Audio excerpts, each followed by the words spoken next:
చాలామంది అడుగుతూ ఉన్నారు నన్ను, డ్రాగన్ ఫ్రూట్ అని ఒకటి వచ్చింది, ఈ డ్రాగన్ ఫ్రూట్ తినొచ్చా అని అడిగారు చాలామంది. డ్రాగన్ ఫ్రూట్ తినవచ్చు. ఎందుకంటే డ్రాగన్ ఫ్రూట్ తరచుగా తినొచ్చా సార్ అంటే నెలలో ఒక 5 సార్లు తినండి, అంతకంటే మీరు కొనుక్కొని తినలేరుగా. ఎందుకంటే అది 100 రూపాయల పైన ఉంటుంది. అప్పుడప్పుడు తినండి. డ్రాగన్ ఫ్రూట్లో గ్లైసెమిక్ వాల్యూస్ చాలా తక్కువ ఉన్నాయి కాబట్టి మీరు తిన్నప్పటికి కూడా పర్వాలేదు. రెండో విషయం, మీరు గమనించాల్సిన ముఖ్యమైనటువంటి అంశం ఏమిటంటే మటన్ తినొచ్చా అని చాలామంది అడుగుతున్నారు. నో, మటన్ రెగ్యులర్గా తినడానికి లేదు. ముఖ్యంగా డయాబెటీస్ వచ్చిన వారు, అప్పటికే గుండె జబ్బుతో బాధపడుతున్నారు, బీపీతో బాధపడుతున్నారు, థైరాయిడ్ లాంటివి వచ్చినాయి, అవి చాలా, ఒకవేళ స్టంట్ వేశారు లేకపోతే గుండె జబ్బుకు సంబంధించిన మందులు వాడుతున్నారు మాత్రం స్ట్రిక్ట్గా చెబుతా ఉన్నాను, వారు మటన్ కానీ, చీజ్, కొవ్వుతో తయారు చేసినవి కానీ, నూనెలో రోస్ట్ చేసిన వస్తువులను తినుబండారంలో దయచేసి తినవద్దు. ముఖ్యంగా రోడ్డు మీద అమ్మే బజ్జీలు, పునుగులు లాంటివి తీసుకోకూడదనేది నా యొక్క అభిప్రాయం. అది ఎట్టి పరిస్థితిలో తీసుకోకూడదు. మిగతా వారు ఎవరైతే ఉన్నారో వారు కొన్నిపాటి జాగ్రత్తలు తీసుకొని అప్పుడప్పుడు ఎప్పుడైనా మీరు తినవచ్చు తప్ప తరచుగా తినడానికి లేదు.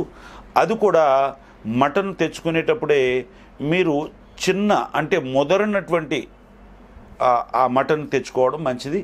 అది కూడా పగలు మాత్రమే తినాలి. అది కూడా 2 లేక 3 ముక్కలు మీ సంతోషం కోసం తినాలి తప్ప కడుపు నిండా తినేద్దామంటే కుదరదు.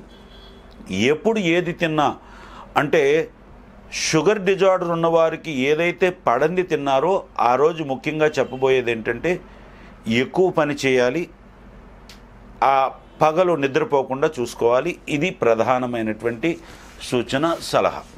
అయితే మరొక అంశం, చాలామంది అడుగుతూ ఉన్నారు, ఈ జ్యూసెస్ తాగొచ్చా? నో, జ్యూసెస్ ఎట్లా తాగుతాం? జ్యూసెస్ తాగడానికి అనుమతే లేదే. కారణం ఏంటి? ప్రతి జ్యూసులో కూడా షుగర్ కలుపుతారు. రెండోది, మీకు పళ్ళు బాగా ఏవైతే టీత్ ఉందో టీత్ బాగా నవలగలిగి ఓపుకుంటే ఫ్రూట్ రూపంలో తినడమే మంచిది కానీ ఎట్టి పరిస్థితుల్లో కూడా జ్యూస్ అంత మంచిది కాదని అభిప్రాయం. 2, జ్యూస్ సెంటర్లోకి వెళ్ళి జ్యూస్ తెచ్చుకుంటే ఖచ్చితంగా ఆ పళ్ళను శుభ్రంగా కడగకపోవచ్చు, ఆ పండ్లను నీట్గా ఉంచకపోవచ్చు. వారు ఖచ్చితంగా అందరికీ చేసే ఆ జార్లోనే చేస్తారు కాబట్టి అందులో కొంత షుగర్ ఉండొచ్చు కాబట్టి, చక్కెర ఉండొచ్చు కాబట్టి దయచేసి గమనించి మీ ఇంట్లో చేసుకున్నటువంటి జ్యూసెస్ అవి కూడా నెలలో ఒక్కసారి అయితే పర్వాలేదు కానీ రోజు తాగేద్దామంటే కుదరదు. రైట్. ఏమి తినొచ్చు రెగ్యులర్గా? తినవలసినవి నేను చెప్తా ఉన్నాను. ఇప్పుడు చెప్పుకున్నాం కదా, డ్రాగన్ ఫ్రూట్ని రెగ్యులర్గా తినొచ్చు. జామకాయని గమనించండి, జామి పండుని చెప్పటం లేదు, జామకాయని, అటు పండు కాదు ఇటు కాయని దాన్ని రెగ్యులర్గా రోజు తినన తప్పేమీ లేదు. పప్పాయిని రెగ్యులర్గా తినొచ్చు. పప్పాయి కాయి కాదు, పండు కాదు, అంత ఎందుకంటే మెత్తగా అయిపోకూడదు, అంత పచ్చిగా ఉండకుండా మధ్యలో ఉన్నటువంటి దాన్ని రెగ్యులర్గా తినొచ్చు. బత్తాయిని రెగ్యులర్గా తినొచ్చు అంటే రెగ్యులర్గా వద్దు కానీ 2-3 రోజులకు ఒకసారి ఒక బత్తాయిని తినండి. ఏవి తిన్నా సరే పగలు మాత్రమే తినవలసిందిగా మనం చేస్తూ ఉన్నాం. మనం ఖచ్చితంగా వ్యాయామము, మన పనులు, మనం ఇంటిలో పనులైనా సొంత పనులైనా కొద్దిగా కష్టపడే తత్వంతో చేయాలని మనం చేస్తే మన చక్కెర మనల్ని కంట్రోల్లో ఉంచుతుంది, మనం కూడా ఆరోగ్యంగా ఉంటాం. చాలామంది ఈ చక్కెర డిజార్డర్తో బాధపడుతున్న వారు అడుగుతున్నటువంటి ప్రశ్న ఏంటంటే, కాలు పిక్కలు తిరగబడిపోతూ ఉన్నాయి, కాలు కింద కాలిపోతున్నట్లుగా మంట వస్తూ ఉన్నాయి, అరిచేతులు అరికాళ్ళు మండిపోతున్నాయని అంటూ ఉన్నారు. ఎస్, దీని పేరే డయాబెటిక్ న్యూరోపతి.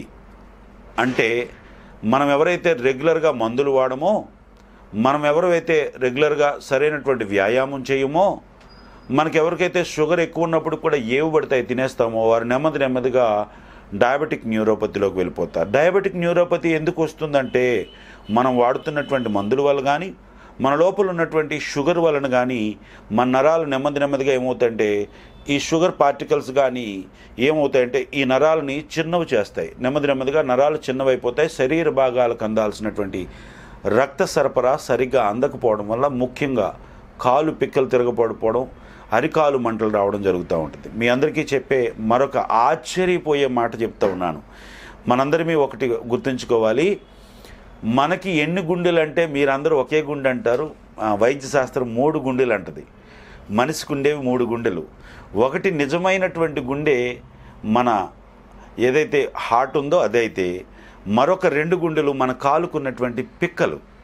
ఈ పిక్కలు ఉంటాయి కదా, ఈ పిక్కలకు ఉన్నటువంటి లక్షణం ఏంటంటే శరీరం కింద రక్త సరఫరా కిందకు వెళ్ళినప్పుడు పైకి పంపించడానికి ఒక నొక్కుతున్నటువంటి బెలూన్ లాగా పనిచేసి మరలా శరీర భాగాలకు వీటిని అంటే చెడు రక్తాన్ని మరలా గుండెకి అందించడానికి ఈ పిక్కలు ఎంతగానో ఉపయోగపడుతూ ఉంటాయి. ఇది చాలా మంచి మాట, మీ అందరికీ ఉపయోగించబడే మాట. అయితే ఈ డయాబెటిక్ న్యూరోపతి వచ్చిన వారు ఖచ్చితంగా వ్యాయామం చేయడం అయితే కంపల్సరీ, టెన్షన్ తగ్గించుకోవడం కంపల్సరీ, ఒక టైంకి నిద్రపోవడం కంపల్సరీ, పని ఒత్తిడిని వీలైనంత వరకు తగ్గించుకోనండి. కోప్పడే లక్షణం ఉంటే వాటి నుంచి బయటికి రావాలని మనం చేస్తూ ఉన్నాం. ఈ డయాబెటిక్ వ్యాధిగ్రస్తులు ఎవరైతే ఉన్నారో, డిజార్డర్ అంటా ఉన్నాను, మరలా వ్యాధి అనే మాట వస్తూ ఉంది. డిజార్డర్తో ఉన్నటువంటి వారు ఎవరైతే ఉన్నారో వీరు మొట్టమొదటిగా చేయాల్సినటువంటి అంశం ఏంటంటే భయపడకుండా ఉండడం, భయం లేకుండా ఉండడం. భయమే ప్రధానంగా ఈ డయాబెటిక్ డిజార్డర్ని ఎక్కువ చేస్తూ ఉంటుంది. మరి డయాబెటిక్ డిజార్డర్ ఉండేవారు జీవితాంతం మందులు వాడాలంటే నో. అక్యూట్ ప్రాంక్రియాటిస్ లేని వారు ఎవరైతే ఉన్నారో, అక్యూట్ ప్రాంక్రియాటిస్ అంటే దేవుడు మనకి పుట్టినప్పుడే మన శరీరంలో ఇన్సులిన్ రిలీజ్ అవ్వడానికి ప్రాంక్రియా అనే ఒక అవయవాన్ని లేక ఒక ఆర్గాన్ని పెట్టారు. ఈ ఆర్గాన్ ఏం చేస్తుందంటే మనం ఎంత షుగర్ ఉన్న వస్తువులు తిన్నా, ఎంత స్వీట్గా ఉన్న వస్తువులు తిన్నా అదేం చేస్తుందంటే దాన్ని అబ్జార్బ్ చేసుకొని శరీరానికి ఎంత షుగర్ కావాలో అంతే ఇది ఇన్సులిన్ రెడీ చేయడం వల్ల ఈ షుగరు శరీర భాగాలకి ఎంత కావాలో అంత దాన్ని రిలీజ్ చేసి మిగతా దాన్ని బయటికి పంపిస్తూ ఉంటుంది. ఈ చక్కెర డిజార్డర్తో బాధపడుతున్న వారికి ముఖ్యమైనటువంటి కారణం ఏంటంటే ఈ ప్రాంక్రియా ఒత్తిడికి గురవ్వడం వల్ల రిపేర్ అవ్వడం వల్ల జరుగుతూ ఉంటుంది. రిపేర్ అయితే పర్వాలేదు, వారికి కొద్ది రోజులు మందులు వాడేటప్పటికి వీరి లైఫ్ స్టైల్ మోడిఫికేషన్, వీరికి ఉన్నటువంటి బరువులోంచి గమనించండి. చక్కెర డిజార్డర్తో బాధపడుతున్నారు, మధుమేహ డిజార్డర్తో బాధపడుతున్న వారందరికీ చెప్తున్నది ఏంటంటే మొట్టమొదటిగా ఈ యొక్క కష్టం నుంచి బయటపడాలంటే మీ బరువులోంచి 7% వెయిట్ తగ్గాలి. 7 kgs కాదండి, గమనించండి, 7% వెయిట్ తగ్గాలి. ఈ వెయిట్ తగ్గినప్పుడు మనం వెంటనే నెమ్మదిగా ఈ చక్కెర డిజార్డర్ కూడా మన నుంచి దూరం అవ్వడం మొదలు పెడతా ఉంటుంది. 7%. ఉదాహరణకు ఒక వ్యక్తి 50 kgs ఉన్నాడనుకోండి, ఆ వ్యక్తి వెంటనే తగ్గాల్సింది 3.5 kgs. అంటే 7% అని అన్నారు కదా, 100ని 2 వాటాలు చేస్తే 3.5. గమనించండి, ఎలాగూ తగ్గగలిగితే ఈ చక్కెర డిజార్డర్ మనల్ని ఏమీ చేయదనే విషయం గమనించాలి. 2, మరొక ప్రాముఖ్యమైనటువంటి ఈ చక్కెర డిజార్డర్ వల్ల వచ్చే లక్షణాలు ఏమిటి? ఒకవేళ ఇప్పటికే మీకు చక్కెర డిజార్డర్ లేదు, కోవిడ్ తర్వాత చాలామంది జీవితాల్లో కోవిడ్ చక్కెరను తీసుకొని వచ్చి పెట్టింది, బీపీ వచ్చింది, థైరాయిడ్ వచ్చింది, హృదయ సంబంధమైనటువంటి వ్యాధులు వచ్చినాయి, కడుపు అంటే జీర్ణాశయ సంబంధించినటువంటి వ్యాధులు చాలామందికి వచ్చాయి. సో వాటి వల్ల చాలామంది సఫర్ అవుతూ ఉన్నారు. అది మేబీ మెటబాలిక్ సిండ్రోమ్ రావడం వల్ల కానీ ఏదైతే వీటి వల్ల చాలామంది ఇబ్బంది పడుతూ ఉన్నారు. వీరందరూ తెలుసుకోవాల్సినటువంటి ముఖ్యమైన అంశం ఏంటంటే మీరు తరచూ భోజనం చేస్తున్నప్పటికీ, చక్కని భోజనం చేస్తున్నప్పటికీ మీ బరువు నెమ్మదిగా తగ్గిపోతున్నట్లయితే మీరు షుగర్ బారిన పడ్డారని గమనించాలి. 2, మీ కంటి చూపు నెమ్మదిగా లోపించింది, దగ్గర నుంచి చూస్తున్నటువంటి వస్తువులు లేకపోతే దగ్గర నుంచి చూస్తున్నటువంటి లెటర్స్ చదువుకోవడానికి కనిపించకపోతే మిమ్మల్ని మీరు అనుమానించుకోవాల్సినటువంటి పరిస్థితి ఉండింది.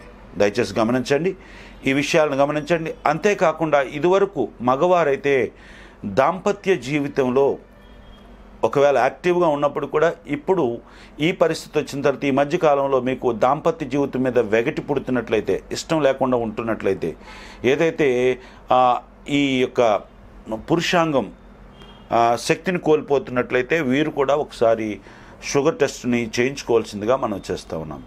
అంతేకాదు రెగ్యులర్గా కాలు పీకడం కానీ, పిక్కలు తిరగబడిపోవడం కానీ, కాలు మంటలు కానీ, నిద్రలేమి సమస్య కానీ, త్వరగా అలసిపోయే సమస్య కానీ, ఎండలోకి వెళ్తే త్వరగా స్పృహ కోల్పోయినట్టు అనిపించడం కానీ, ఇలాంటి సమస్యలన్నీ కూడా షుగర్ డిజార్డర్తో బాధపడుతున్నామనే విషయాన్ని గమనించడానికి ఏదైతే మనం ఆ విషయాన్ని తెలుసుకోవడానికి ముఖ్యమైనటువంటి సూచనలు. అయితే ప్రతి ఒక్కరు కూడా జాగ్రత్తలు తీసుకొని ఈ లక్షణాలు ఉంటే వెంటనే డాక్టర్ గారి దగ్గరికి వెళ్ళాలని రూల్ ఏమి లేదు. రెగ్యులర్గా మీరు తిన్న తర్వాత చేసుకోవాల్సినటువంటి టెస్ట్ ఏంటంటే RBS, random blood sugar. Doctor గారే చేయాలన్న రూల్ ఏం లేదు. నియర్గా ఉన్నటువంటి ల్యాబ్లోకి వెళ్ళి మీరు చెక్ చేసుకోవచ్చు.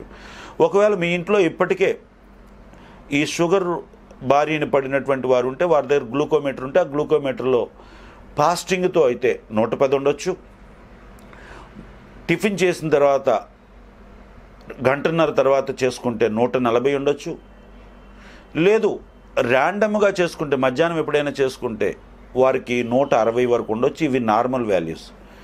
వాటికంటే ఎక్కువ వాల్యూస్ ఉంటే మీరు వైద్యుని సంప్రదించాలి, కొద్దిపాటి వ్యాయామాన్ని చేయాలి, లైఫ్ స్టైల్ మోడిఫికేషన్. కొన్ని తినకూడనివి, కొన్ని తినాల్సినవి. మనము తినకూడని వాటిని పక్కన పెట్టాలి. ఇదివరకు మీకు ఇష్టం లేకుండా తినకూడని కొన్నిసార్లు ఈ షుగర్లో తినాల్సి వస్తుంది కాబట్టి అంబల్ లాంటివి ఇలాంటివి ఖచ్చితంగా మనము తినడం కానీ,